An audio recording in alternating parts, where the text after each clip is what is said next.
มื้อนี้เขามาออกไม้กับหนาเก่า หนาเก่าๆคือเก่า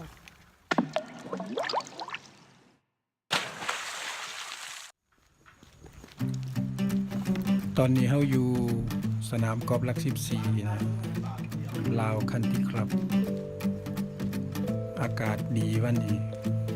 ก็เลยพากันมาย่างออกกำลังกาย